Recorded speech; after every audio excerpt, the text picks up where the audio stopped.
সম্পাদ্য 1 শেষ করলাম, এবার হলো সম্পাদ্য 2। সম্পাদ্য 2 আর সম্পাদ্য 1-এর মধ্যে মাত্র একটা শব্দের পার্থক্য। প্রথমটার মধ্যে আমাদের নাম ছিল কি, দুই বাহুর সমষ্টি দেওয়া আছে। এবার বলা থাকবো দুই বাহুর অন্তর দেওয়া আছে। আগের বার বলছিল একটা বাহু আগের থেকে দেওয়া ভূমি, এবারও বলছে একটা বাহু দেওয়া ভূমি। তো ওই ভূমিটা আগে আমরা আঁকাইনি, আগের বারের মতোই ভূমি আমরা কত আঁকছিলাম আগের বার? 5। এবারও আমরা 5 নিয়ে নিই ভূমিটা, নিলাম ভূমি এ সমান 5 সেন্টিমিটার। আগের বার দেওয়া ছিল অপর মানে ত্রিভুজে যে আরো দুইটা বাহু থাকে, একটা বাহু তো দেওয়া, আরো দুইটা বাহু থাকে না, আগের বার দেওয়া ছিল ওই দুই বাহুর যোগফল মানে সমষ্টি। ওটা কত ধরছিলাম আমরা? 7 ধরে পড়ছিলাম। কিন্তু এবার দেওয়া হইলো অপর দুই বাহুর অন্তর। সমষ্টি মানে যোগফল, অন্তর মানে হইলো বিয়োগফল। বুঝছো কথাটা? অন্তর মানে বিয়োগফল বা পার্থক্য, যেটা বোঝায়। অর্থাৎ ভূমি যে বাহুটা আছে ওই বাহু ছাড়া অপর যে দুই বাহু আছে ওই দুই বাহুর যে মান, ওই দুইটারে বিয়োগ করলে যত হইব সেইটা দেওয়া আছে। তো ধরো একটা বাহু আর একটা বাহু আছে হলো 4, আর একটা বাহু আছে 2, তাহলে দুইটারে বিয়োগ করলে কত হইব? 2 সেন্টিমিটার হইব। তাহলে আমরা আনুমানিক এইখানে আপাতত আমি 2 সেন্টিমিটার ধরেই করেছি। তোমাদের পরীক্ষায় 1 সেন্টিমিটার দেওয়া থাকে, 1 সেন্টিমিটার দেওয়া থাকলে অনেক চিপা হয়ে যায়, তো ওইটার ভিতরেই করতে হয়। তা আনুমানিক আমি 2 ধরতেছি, অন্তত যাতে একটু শান্তি মতো করানো যাইতে পারে। ঠিক আছে? এই বাহুটা খুব ছোট হয়। আবার কখনো কখনো সুবিধা করার জন্য তোমাদের 3 সেন্টিমিটারও দিয়ে দেয়। 3 সেন্টিমিটার দিলে আর মনে করো ভিজিটা হয় না। তো আমি আপাতত যেহেতু কোনো নির্দিষ্ট মান দেওয়া নেই, নিজের মতোই ধরি। ধরো এই যে আনুমানিক 2 সেন্টিমিটার, দেখছো কত ছোট হয়েছে এটা? এটা তো পার্থক্য বলছে, তাই না? সমষ্টি যখন বলছিল তখন সেটারে অ্যাজ ধরছিলাম, সামেশন। আর এখন ডিফারেন্ট দেখে এটারে ডি ধরে নিয়ে। তুমি ডি ছাড়া অন্য কিছুও ধরতে পারো, সমস্যা নেই। জাস্ট আমি বুঝার খাতিরে বা বইয়ে যেভাবে আছে ওইভাবে বুঝাইতেছি। এটারে ধরো আমি আনুমানিক 2 সেন্টিমিটার ধরে নিছি। আগের বার যেমন একটা নির্দিষ্ট কোণ দেওয়া ছিল, এবারও এরকম একটা নির্দিষ্ট কোণ দেওয়া থাকবে। তো কোণটা আমি আগের মতোই 45 ডিগ্রিটা আঁকাই, ঠিক আছে? তো 45 ডিগ্রিটা আগের বার যেভাবে আঁকাইছি এবারও কিন্তু একইভাবে আঁকাবো। প্রথমে একটা দাগ, তারপরে চাঁদার যে মধ্যবিন্দুটা, সেই মধ্যবিন্দুটা এই দাগের মধ্যবিন্দু কোণাতে বসাবো। আর যে কালো দাগটা আছে 0 ডিগ্রির বরাবর চাঁদার মধ্যে, সেই দাগটা এই লাল দাগটার উপরে আমি বসাবো পুরোপুরি। যে বসাইলাম। এখন 45 ডিগ্রিটা খুঁজতে হবে। 45 যেন কই থাকে? 40 আর 50-এর মাঝখানে থাকে। এই যে 40 আর 50-এর মাঝখানে যে বড় লম্বা দাগটা আছে ওইটাই আমরা 45 ধরে নিব। এখন এই পর্যন্ত স্কেলটা ধরবা, ফোঁটা পর্যন্ত কোণা থেকে, কিন্তু ওই ফোঁটা পর্যন্ত দাগ না দিলেও চলবে। আনুমানিক এই পর্যন্ত আমি একটা দাগ দিই, ঠিক আছে? হয়ে গেছে আমার কোণটা। এখন কোণের এই যে চাপটা এটা পরে দিই, আগে আঁকানো শুরু করি আমি। দেখো প্রথমে আগেরটার মতোই, এটার বেশিরভাগ কাজই হলো আগেরটার মতো। প্রথমেই আগেরবার যেমন একটা রেখা নিয়েছিলাম বিই, এবারও একটা রেখা নিব বিই। এই বিই থেকে আগেরবার কি করছিলাম? প্রথমে ভূমিটাকে এটা নিয়েছিলাম এর সমান করে, এবারও সেম কাজ করব। এর সমান করে, আচ্ছা বিই থেকে এর সমান করে বিসি অংশটা কেটে নিব। এই যে কেটে নিলাম বিসি অংশটা, কার সমান করে নিছি? এর সমান করে।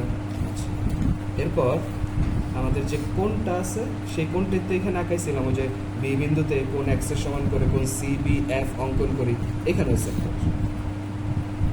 কোণ এক্স এর সমান, বি বিন্দুতে কোণ এক্স এর সমান করে কোণ সিবিএফ অঙ্কন করব। কিন্তু কোণ আঁকার আগে প্রথমে কি লাগে? চাপ লাগে। এই যে নিজের মন মতো নিয়ে একটু ছোট করে একটা চাপ আঁকায় নিলাম, ঠিক আছে? এইখান থেকে, এই যে এইখান থেকে আমি সেই চাপটা আঁকাইলাম। চাপ আঁকানোর পরে কি লাগে? কোণ আঁকানো লাগে। কোণটা কিভাবে পাওয়া যায়? যে কোণটা দেওয়া আছে সেই কোণের মানেই নিবা। এই যে দেখো, দেখছো এইটার মাপ নিয়ে এইখান থেকে কেটে দাও। এই যে কাটলাম। এখন এই বরাবর দাগ দিলেই সেটা সিবিএফ কোণ হয়ে যাবে, ঠিক আছে? তো আমি এখান থেকে একটা দাগ দিই। এই দাগটা যত পারো আগে থেকে লম্বা করে দিয়ে নিবা। এই দাগটা একটু বেশি লম্বা দরকার, প্রয়োজন পড়ে অন্তরের ক্ষেত্রে। আপাতত দিলাম আমি দাগটা। এটার এফ কোথায়? এই জায়গায়, ঠিক আছে? এরপর আমাদের আগের বার কি হয়েছিল, সমষ্টি ছিল, সমষ্টিটা কাটছিলাম এখান থেকে এসের সমান করে, কিন্তু এবার তো আমাদের অন্তর আছে, তো অন্তরটা কাটবো, ঠিক আছে। এই অন্তরটা কত ছিল, 2 সেন্টিমিটার। দেখো 2 সেমি সমান করে নিছি না আমি, 2 সেমি সমান করে এখান থেকে কেটে দেব, এই যে কাটলাম। এই কাটা জায়গাটার নাম দিব আমরা ডি। আগের বার যেমন সমষ্টি কাটার পরে নাম দিচ্ছিলাম ডি, এবার অন্তর কাটার পরে কি দিব, ডি। আগের বার যেমন সিডি একটা দাগ টেনে যোগ করছিলাম, এবারও সিডি একটা দাগ টেনে আমরা যোগ করব। তাহলে দেখো এতক্ষণ পর্যন্ত কিন্তু মোটামুটি আগের মতোই হইতেছে সবকিছু, ঠিক জায়গা মতো বসে টানটা দিয়ে দেবো, ব্যাস হইল আমার সিডি। আগের বার কোন তৈরি হয়েছিল এই জায়গায় একটা, কিন্তু এবার কোন তৈরি হয়েছে এই জায়গায় কোনো, এবার কোন কোথায় তৈরি হয়েছে, এই জায়গায় না। তাহলে এইটার মাপ নাও। এইটার মাপটা কিভাবে নিবা, ডি বিন্দুতে কম্পাসের কাঁটাটা বসাও, তারপর নিজের মন মতো করে একটু ছোট ছোট কইরা একটা চাপ নাও, এই পাশ থেকে এই পাশ নিচে চাপটা, এই সেম চাপটা আমরা সি বিন্দুতে আগের বার আঁকাইছিলাম, এবারও সি বিন্দুতে আঁকাবো, ঠিক আছে।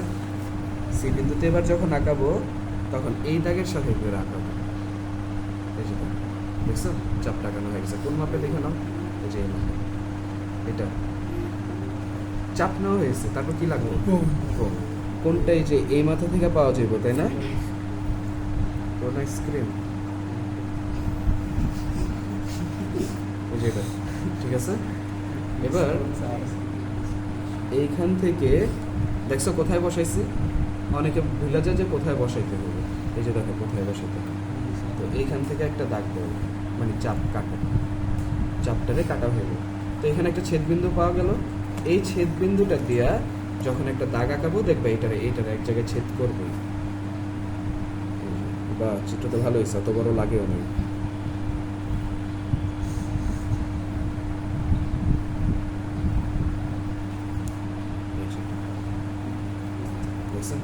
বরাবর দাগটা করে দিলাম। এই দাগটার নাম যদি আমরা সিজি ধরি, তাহলে এই সিজি রেখাটা বিএফ রেখাকে কোন জায়গাটায় ছেদ করছে, এই জায়গাটায় না, এই জায়গাটার নাম আমরা দিয়ে দিব এ। যে জায়গাটায় ছেদ করছে ওই জায়গাটার নাম হলো এ। তাহলে আমাদের কাঙ্ক্ষিত যে কি বলে এটারে ত্রিভুজটা, সেই ত্রিভুজটা হয়ে গেছে। ত্রিভুজটার নাম কি হয়েছে, এ বি সি, ঠিক আছে। এটা ছিল এক্সের মাপে 45 ডিগ্রি, তাহলে এটাও কি সেই এক্স ছিল। এইটা আমরা কাটছিলাম কি এর মাপে, ওই যে ছোট হাতের ডি যেটা 2 সেন্টিমিটার, ওইটার মাপে কাটছিলাম না, তো ওইটা এখানে ডি লিখে দিচ্ছি। তো এই দুটার মাথায় দুটা তীর চিহ্ন দিয়ে দাও। আর মনে হয় না কিছু কমতি আছে এখানে, পুরোপুরি হয়ে গেছে।